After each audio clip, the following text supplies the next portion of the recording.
Hey there, everyone. Happy Sunday. Welcome to another episode of Watch Soup with Clayton from the Watch Out Podcast. And I, Bobby Legs, your co-host here this evening. Clayton, what's up, man? How you doing? I'm Happy doing weekend. well, doing well. You know what we watched on Friday? I don't know if you're aware of this. They did a Roadhouse remake. I've heard about that. Is that with like Jake Gyllenhaal and Yes, like and Conor McGregor.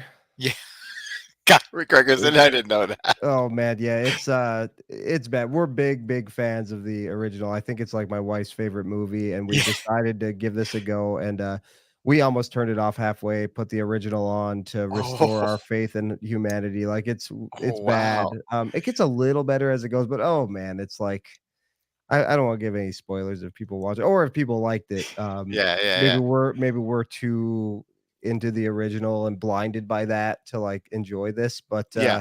Yeah. we didn't like it. Yeah.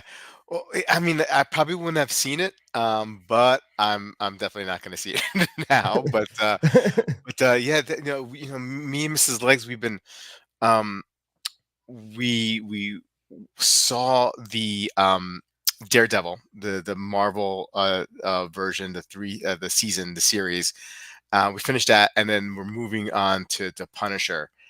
And I just love how they're done, man. And there's just so much grotesque violence, Yeah. it's just, and I'm really enjoying it. My wife and I, that's how we wind down at night. We just that's the kind of stuff that we watch. And then my mother-in-law has been here for the last couple of days, and we've been getting her into the Slow Horses.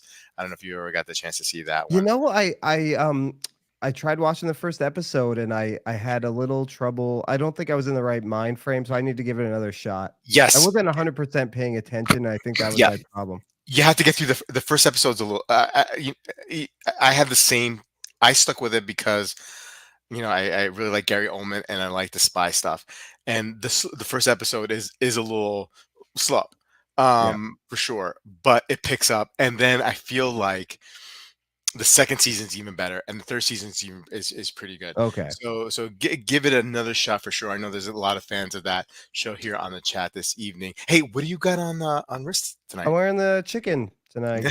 Uh, Awesome. and, I'm loving what, Chaz shared with me, the video for that, pocket watch Citizen did and, like, some of their new releases. Mhm. Man, I'm becoming a bigger and bigger, Me too. Citizen fan. Me Yeah. too. They came out with a couple of new Series 8 models, and a couple of them were probably a little too far fetched for my kind of taste, but they A little have bit. one with a blue dial that I really like. Man, I should just buy a couple citizens. It's just, you know what I mean? It's okay. The German watches. Yeah, I know. I want to get the Pano Reserve, but man, I need that fix, man. And I think Citizen might have to You be. even have that new Toyosa with, like, the center seconds or Yeah, small seconds, I'm sorry, small seconds. Yeah, yeah, that's yeah. nice too. Good looking watch. I'm a little Yeah. over the Sayosa though. I'm a little over, so I may go with something more like the Series 8, Oh, or okay. Yep. that GMT that has like the Pepsi bezel, and you know what I mean. I kind of like that one.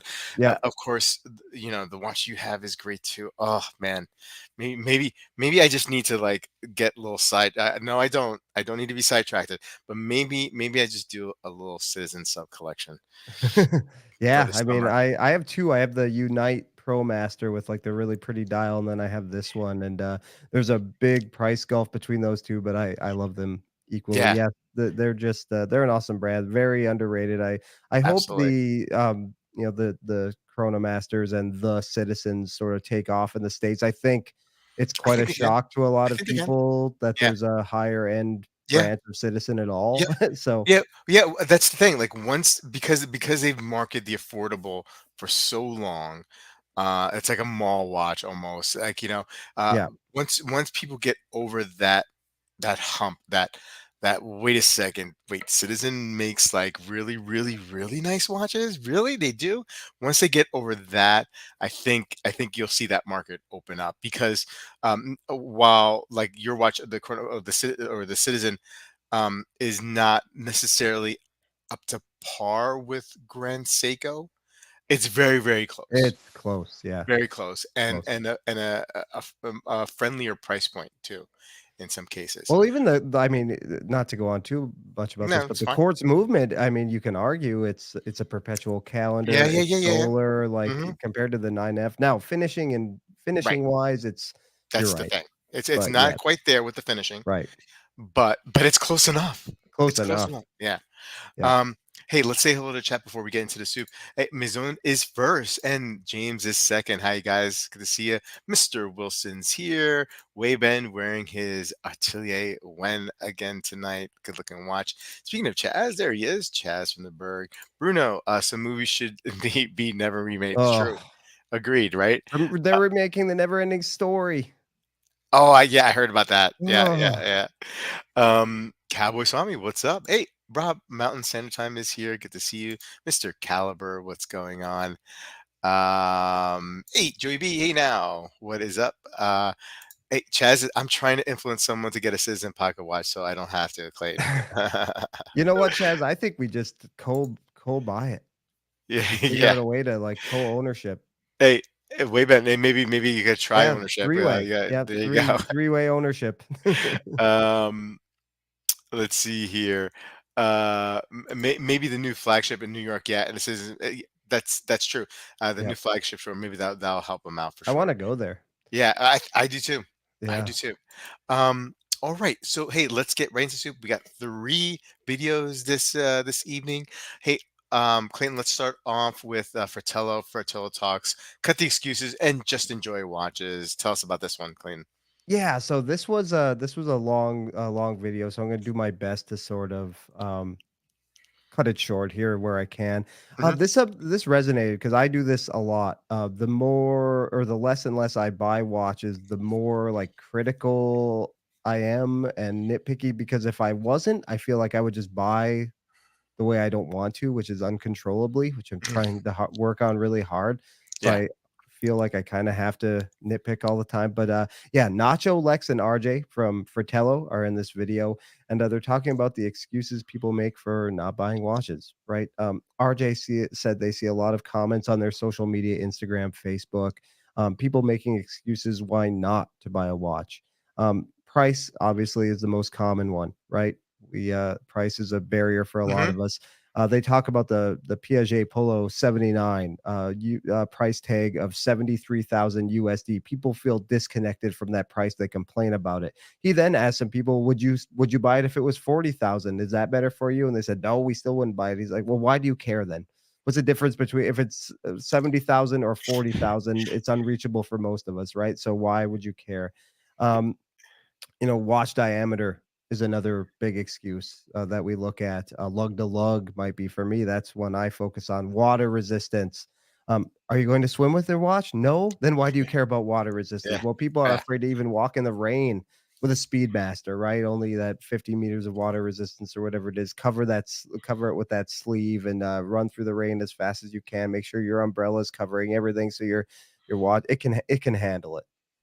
Uh, RJ just feels like these are excuses that people make.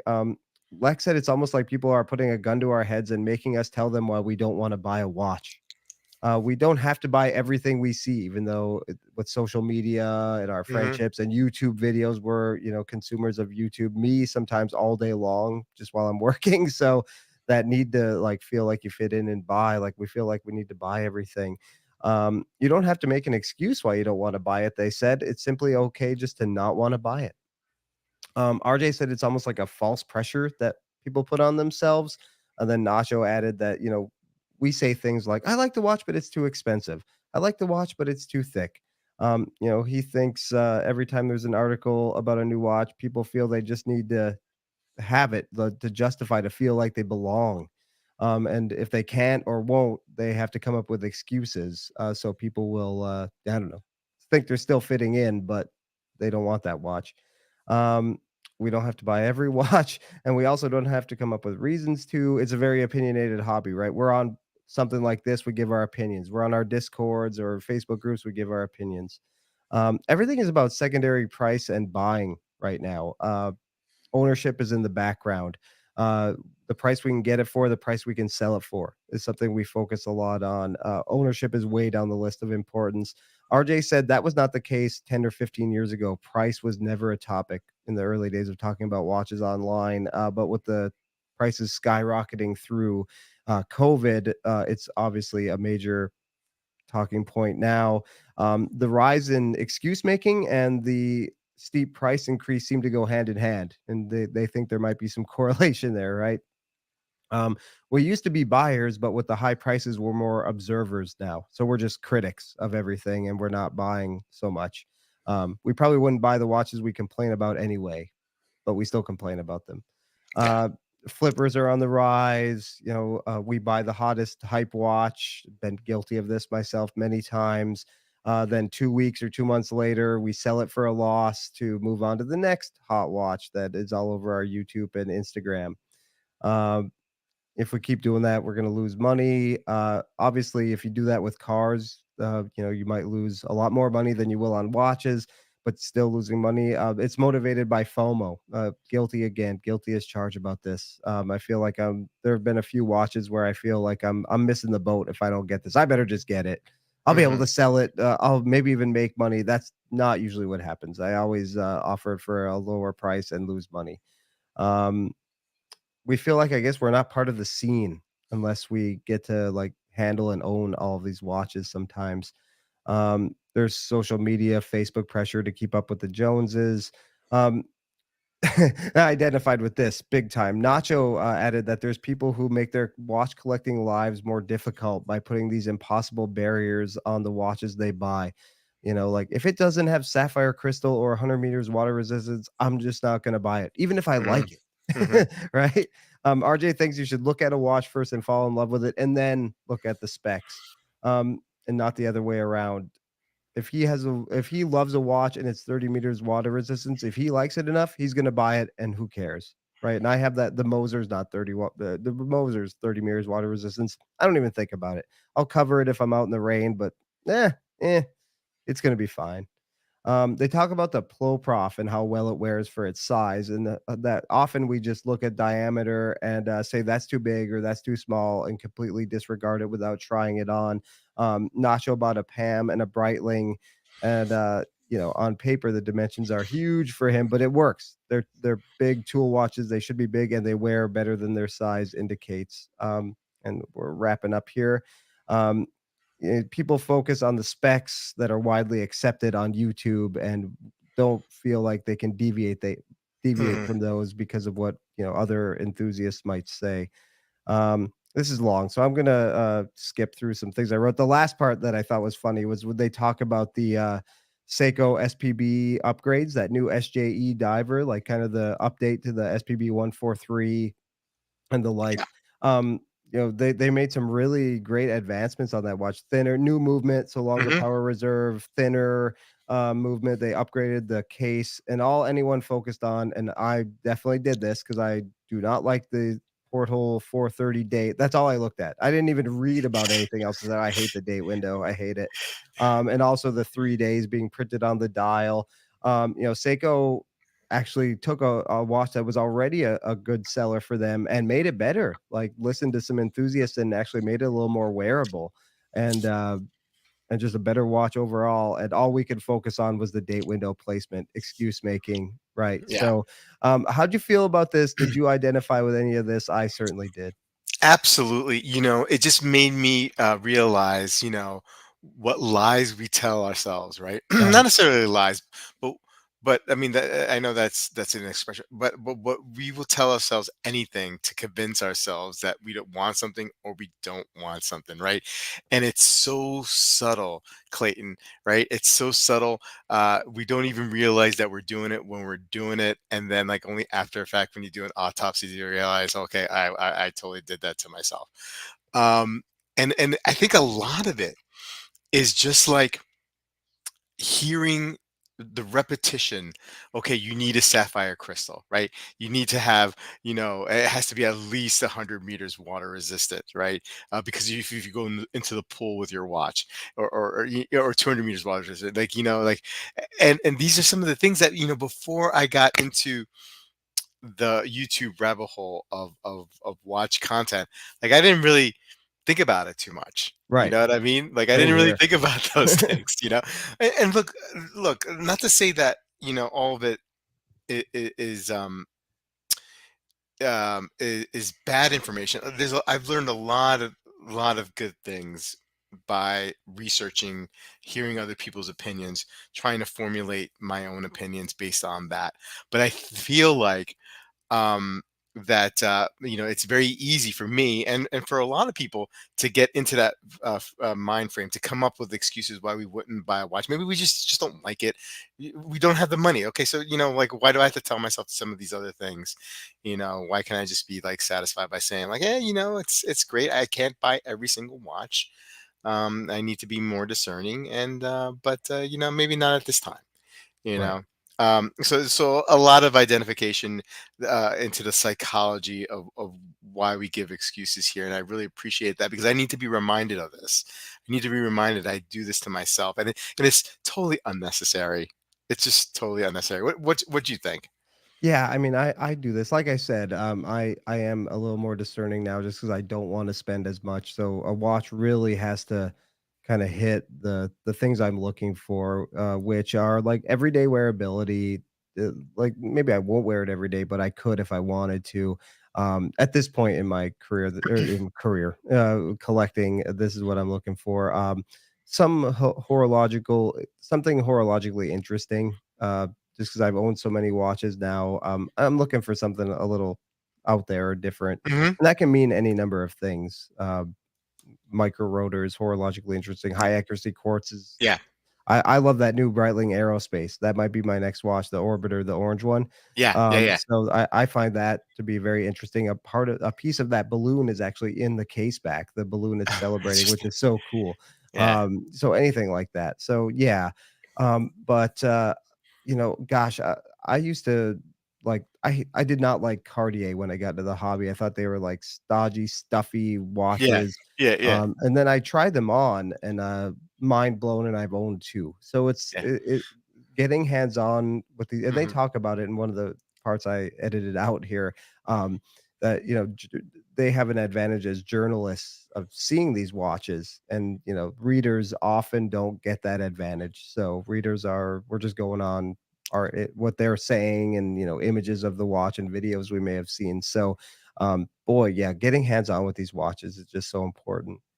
Yeah, absolutely. Hey, Maison's chiming in here. I've owned an Avid timer for 5 years now. Water resistance on that thing. You'd think it suck in water from 200 yards.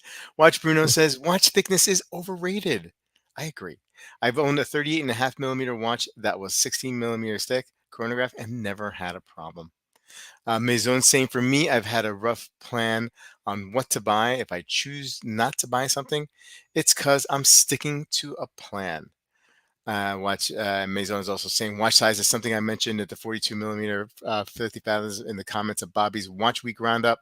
45 millimeter version wears better than the size suggests, and the 42 will be better. Joey B giving us an update on the tournament, I guess, looks like. Mm, MD Chaz saying that new aerospace is cool. yeah, it's really cool. I may And have inquired about, getting one. yeah, yeah. Hey, Yeah. I mean, has so have you seen it in person yet, or you just seen it? No, Mhm. I went to, the AD yesterday, locally. I'm Yeah, going to buy from the one in New Jersey, yeah, but, they didn't have it. yeah, But our friend Homer, trusty old Homer, went and yeah, tried one on my behalf because we have about the same size wrist. So he yeah. went Friday and sent me some pictures. He also fell in love with it, but it looks good Nice. on his wrist, and it's titanium. So Yeah, it's supposed to be like a big watch, and it'll sure. be light. So Yeah, awesome, I think awesome. it'll be Well, okay. I'm a little nervous. He says a little thick. He used to have an older model. He said this new one's a bit thicker, but the way it curves down, it wears quite nicely. Look good on his wrist. And yeah, we have about the same size wrist. yeah, yeah. Well, I hope you get it, man. I'd love to see some. Yeah, they haven't gotten the shipment yet. She said it might be a little while, so that's good. The little longer wait for me is fine. Yeah, I think I want it.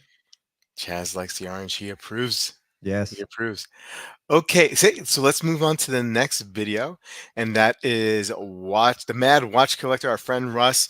Was I wrong about Panerai watches? Now I've owned a Panerai. Have you owned a Panerai? I never have. Nope, never Never have. owned a Panerai. So Russ, um, start off the video. The reason why he's never had a Panerai. Well, was he right to be scared of the brand Panerai? And he's always thought they were large and looked. And he always thought that logo looked like an aftershave. I think he meant like a logo for like an aftershave. Yeah, I think so. Yeah, I think that's yeah, what I he think meant by that's what that. he meant. So this was the first time he's had a Panerai on the show, and for good reason, because he's always had too big. He's always had that possession that'd be just too big on his wrists. He has a smaller size wrist, I presume, and that it wouldn't be a good fit. And to Russ's credit, he goes into a little bit of the history of Panerai. Some of the highlights that I'm going to point out. He mentions that the Panerai started around 1860, and the Radomir was probably the first watch that made for divers. He's saying probably he says it's and it was specifically made for the Italian frogman. First Panerai um, were um, were Rolexes in a sense. They had everything except for the dial, the oyster case, even the movement was a source from Rolex, and only until 1990, well, it took until 1993 for these watches to be actually available to the public. Before that, it was just to the Italian military. And the Navy, and where it really took off was Sylvester Stallone had gone in. I think it was Florence, and he saw one of these watches for sale, and he was totally enamored with it. Appeared in one of his movies that he did, and that's where the popularity kind of started going for the public. The watch that he got in was the PAM 0005, no longer made, it was discontinued, I think around 2016, he says.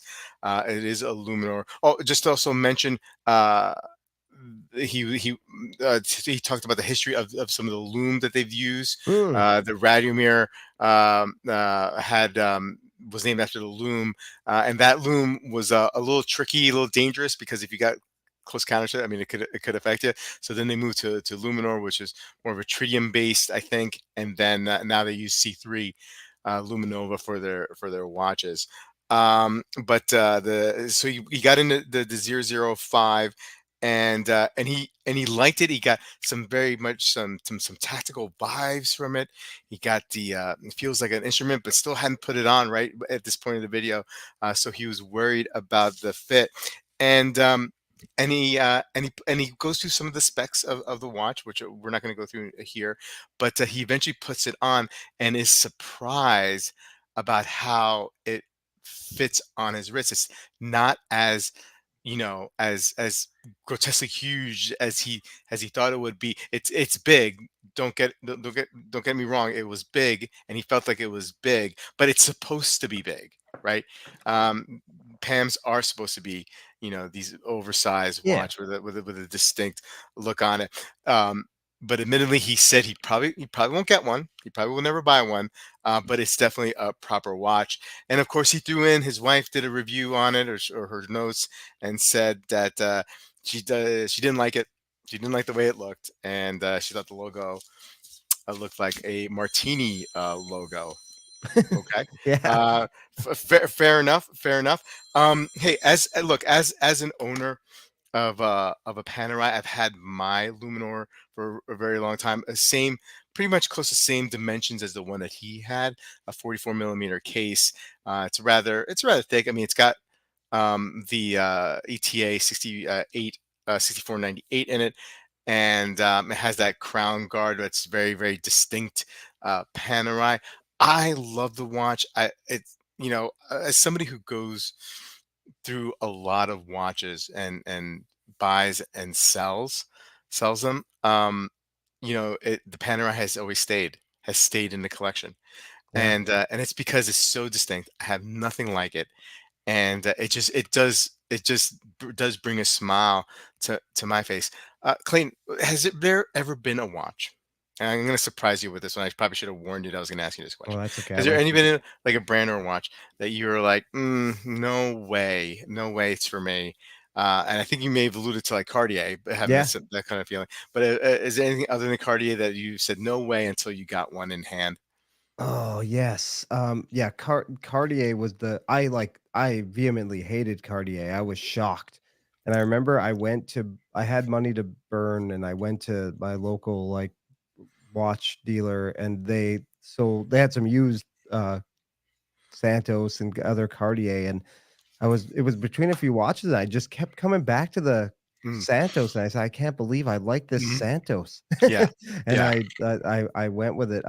Trying to think of some other brands. No, Cartier was definitely the one that stands out. That was my Panerai, I'm Panerai curious. Like, yeah. I see everybody you have one, Chaz has one, our other Deech has one, other people. And I always just, kinda stare at them and look at them, but it's one of those things I one of those brands I haven't had a chance to try on, Yeah. so I'm sorry, my No, dog's no, being no, no. loud here. Don't even hear. Um, Don't even.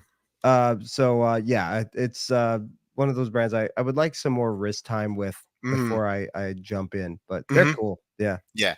Yeah, yeah. and you know what I like about Panerai? Like, there's, like, 2 or 3 models, that I could see. I mean, well, I have the Luminar. I could definitely want a submersible one of these days, and those are big, but they have a different size of those. I think they have, like, a 44 now that'll probably work for me. They have a they originally came in a 47 millimeter case. They were just huge, huge watches, but they're so, so cool. Yeah. Has the diver bezel Yep, I on it. love those too. I love Um, those too. there's some like and also the Radiomir, also another distinctive look. It's just they're just so they just I feel like they stand now. Look, they've had their reputation questioned, right? They've had some down years. Their new stuff is questionable. I would if I was recommending Panerai to anyone, I would say go back in the catalog, get something with an ETA movement. Make sure you have documentation though, because there were a lot of fakes out there, a lot of Yes. Frankenstein's out there. Make sure you have some sort of documentation or service papers, right? But go for something older, and you can. There's so many out there, such good prices on those things. You can find a really affordable Panerai of your choice in great condition out there. Yeah, man. I mean, I'm a big fan of Panerai. Yeah, it It's seems like, Delray will have them on sometimes mhm. for a really, really good price. I'm like, "Wow."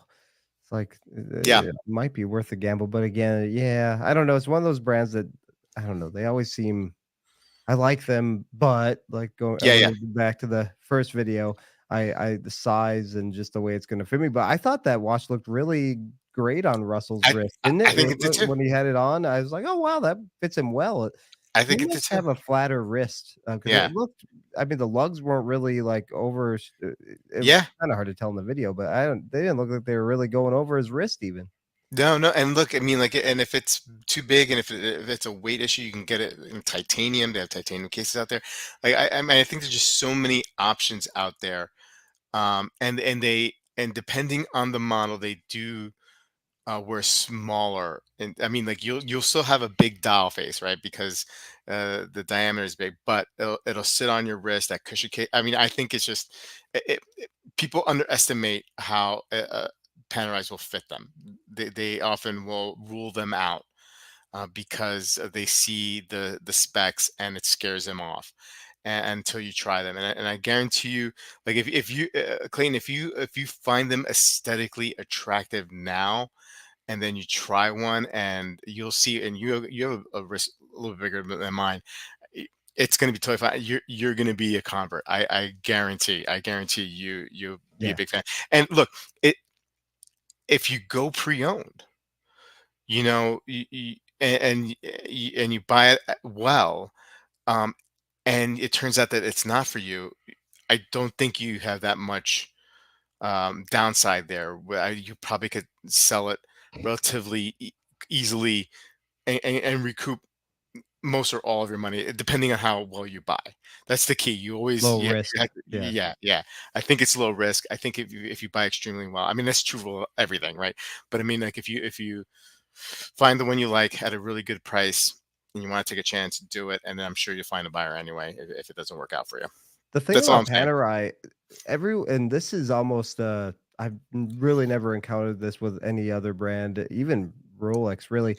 Everyone who owns one, like, gushes about them and, like, universally has good things to say. I think Yeah, even people that, like, sell them yeah, still liked them, but just, yeah, yeah, we yeah. sell watches that uh, we like sometimes just to move on to the next one because 'cause we're I don't sick. I don't know if it's because of the comically big, you know, 3, 6, and 9 or on my dial. Like, you know what I mean? Like, I don't know what it is about it. I don't know if it's like, the unique case shape of that Luminor with a with a guard with a little lever. You know what I mean? Like, there's just something about it Yeah, that just brings like charming. happiness. Yeah, there's a Yeah. lot of charm. There's a lot of charm for sure. His own saying when he wore later in the video, like you said, Right. the it looked great on him. Nothing Yes, it wrong with did. the size and numbers. Um, Joey B saying the Plopov can go right back to Russia where it belongs. Okay. All right. Fair enough. Fair enough.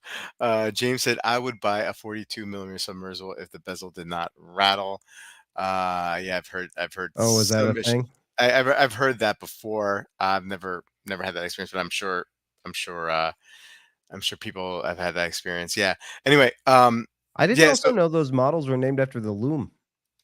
yeah, well, I didn't know that either. I guess I pieced that together because he didn't really necessarily mention that in the video. Maybe he did. I don't recall, but I sort of put it I together. I thought was he like, did. oh, yeah, maybe Yeah, for the Luminor, but anyway. But no, no, I didn't know about that either. So it makes sense. yeah. Um, but yeah, just a fun brand, and at least like Russell can walk away with this and saying like I've tried it.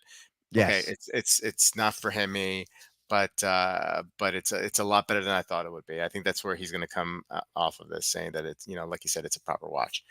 Hey Rick, good to see you. How you doing? Okay, hey, let's move on to the last video. Bruce Williams. Ooh, this is going to be a fun one. Has Right. Zenith become the Steinhart of luxury? A rant. Please tell us. A little clickbaity, but, Mm, they don't pull any punches here. mm. He didn't introduce this guy. Yeah, It's but I didn't Rob, know. but I don't know if, I'm missing something and don't know who this guy is, but, Yeah. he didn't really introduce him or didn't really introduce the watches really all that well. But Mm, they start with Bruce asked the question, "Is Zenith the new Steinhart?" mm, Ouch. And mm, this Rob guy, Rob is his name, says 100% yes. mm, Where's the creativity? So Zenith produced three Daytona lookalike watches. He had the Rolex Daytonas there, the John Mayer, yeah. the like brown bezel, blue dial Platona, the platinum one, and then Mhm, the rainbow Daytona. mhm, And for a Japanese retailer, I believe, and that's it. It's just for a Japanese retailer. Zenith produced a Chronomaster Sport that looks like the John Mayer with the green dial gold case. The Platona, it's not platinum though, but right. blue dial, brown bezel, and then a rainbow Chronomaster Sport. So very odd choices. Um, of course, Rolex used to use the El Primero movement, but this Rob guy said even though they used to use those movements, it has no bearing on the current product. Does that give them the right to do this? Rolex still modified those movements and they moved on when they thought they could do better. These are pretty blatant lookalikes, they say, and I have to agree. I mean, I thought this Mm, was a joke at first. I like these are real watches, but mm, they are. And yeah, and Bruce too. He initially thought they were a joke, these images, but nope, they are releases for a Japanese retailer. Bruce asked who these are for, and Rob thinks they're either for the Zenith Ultra nerd who loves Zenith, or it's for the person who doesn't want to spend a $500,000 to wear a Rolex Rainbow. I mm, guess that's most mm, of us mm, here anyway. This is where Steinhart comes in. People buy Steinhart because they get the look of a Rolex without paying the hefty price tag, right? That's why mhm, Steinhart and these other brands exist. Rob said Steinhart will splatter a few original designs in their lineup, and then the rest is kind of filled out by Rolex homages. He had the nerve to say that he thinks Zenith is doing the same thing. Couple Mm, original design watches, the Shadow, and a couple others, but otherwise they are just producing mm, homages. This was a quite the take. mm, um, we'll get back to that, I'm sure. Bruce said he likes Zenith, but he's a little heated about this. He wonders if these blatant ripoffs sort of taint the brand a little bit in a way. mm, Then this Rob brings up the colorful Rolex Oyster Perpetuals. They had the Tiffany blue, the yellow, that red or orange one, um, and then the Omega Aquaterras that they came out with those bright dial colors. mm, They infused those very colorful watches, but they put an original spin on it. They mm, did it in an original manner. And Bruce said also Oris did that with the cotton candy, Citizen with the Toyosa, kind of using those colors in many ways, but very my dogs are wild Yeah, tonight. I love it. I love it. But yeah, so the Citizen and Omega are doing something a little more original than this. Bruce said he found one of these John Mayer Zeniths on Chrono 24 for about $20,000. Are there collectors who would rather pay that than $40,000 for a Rolex John Mayer Daytona? Rob said it's the same mindset as to why people buy Steinhart, right? Get something that looks like something for a Mm, lot less. Um, Rob said he's bothered by the fact that the person who buys the Zenith John Mayer is going to say that it's more rare than a Rolex John Mayer. They may go to like a Red Bar or watch meetup and say, "My watch is more rare than yours." And that person will get mocked when they walk away from the table, right? Everyone's like, "Yeah, mm, more rare. Yeah, right." Um, Bruce just can't believe that it happened and was actually approved by people at Zenith and mm, LVMH. Like mhm, somebody actually thought this was approved, and money is the main reason they summarize here. mm, Rolex need or Zenith needed a cash influx, and copying Rolex was, the way to do it. And perhaps they gained some new Zenith collectors this way. It's a way to get them into the Zenith universe, mm, if you will. And Bruce said, he liked the way Zinn and Breitling did it with the Navitimer. Like Zinn has the right to, kind of use that design. You have an mm, opinion on this, I'm sure. But Bruce just hates this whole Zenith thing, making these mm, Rolex knockoffs. But he said, the Rolex haters might love it though. Good for you, Zenith. Stick it to Rolex. That's what Rolex gets for not having these watches readily available. Rolex created this problem. They end saying that Zenith, to a degree, is the new Steinhart of the mm. luxury watch segment. My friend, how do you feel about this? Well, so let me just say that it is unfortunate that um, the watches that they showed, the three Zeniths and the three, I mean, there's obviously a connection there, right? I mean, Yeah, there's no doubt. I got to be honest with myself, as much as I disapprove the rest of the argument that is made, specifically comparing Zenith to Steinhart. Those watches are, there's definitely more than just taking inspiration, design cue inspiration right, there. Having said that, calling Zenith the new Steinhart is a statement that is uneducated and so far off that I just have to shake my head. There's no way that you can compare the two.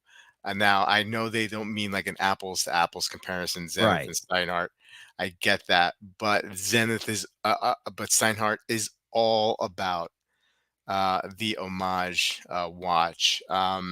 Whether they have um, an original design or two does not make a difference. Zenith has had a history of watchmaking that, um, as a whole, probably casts a big shadow on top of not just Steinhardt, but of Rolex. The El Primero is an iconic movement. Yes, they stick the El Primero in almost everything. So what? They stuck it in Daytonas, and so what? They bought Daytona. They were trying to get around this argument by saying, well, they bought the movements from Zenith, so and they did some, tweaking of their own on it. Okay, well, whatever. I mean, I never begrudged the owners of those Daytonas, El Primero Daytonas. So what? Who cares?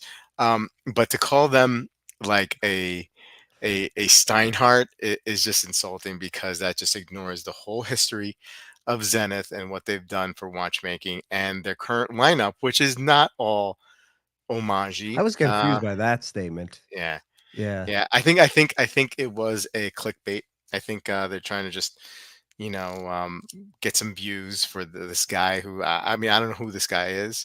Yeah. Yeah. I mean, I just thought it was just a stupid argument. That probably they probably should have just kept it between themselves and not make a video out of it. We're Because talking about it. we are talking about it, and most people who are not in the weeds who watch collecting are probably going to be like, "Oh yeah, they are the new sign." But but us, we know that it's not. That's not the case. And look, the examples you showed, it's unfortunate, right? I mean, Yeah. it's true. These are bad. Yeah, and brands, um, you know, um, they will toe that they get into a lot of gray area when they get inspiration from other brands and other models. It happens all the time. Yeah, I mean, a lot of people copy Rolex because Rolex is on top, right?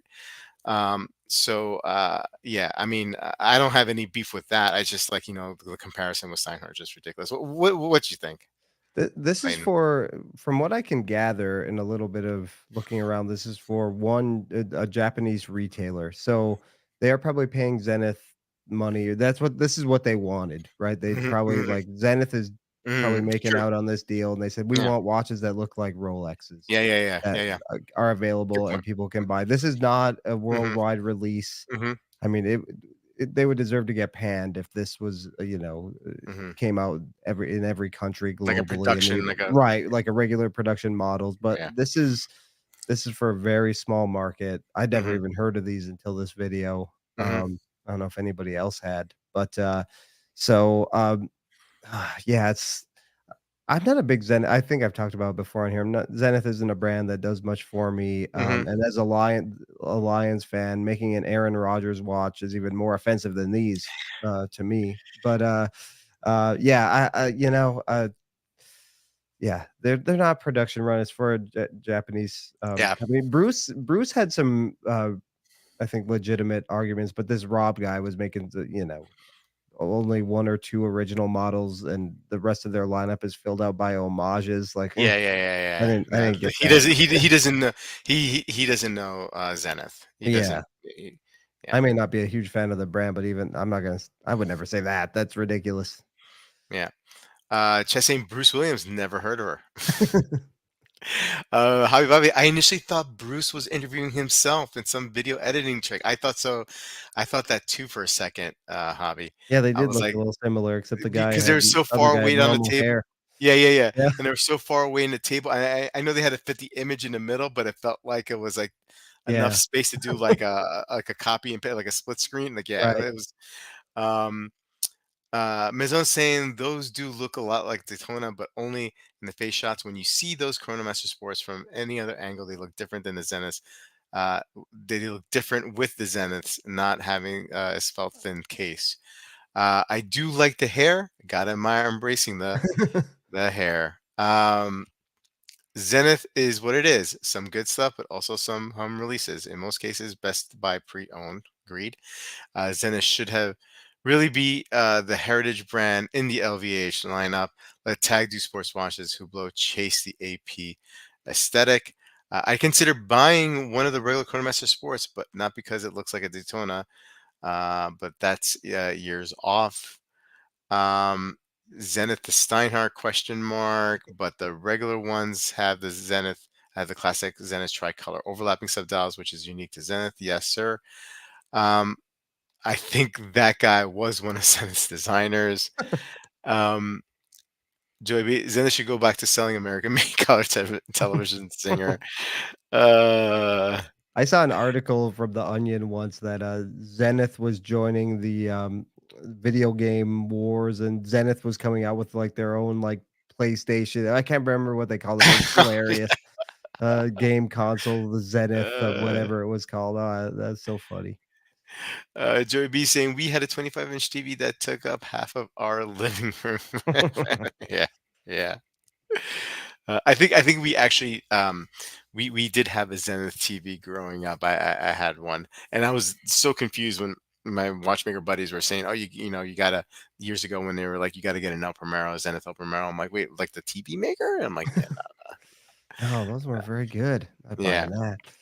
yeah." But look, I mean, like again, like I just I think it's just such a bad idea to compare the Zenith with Steinhart.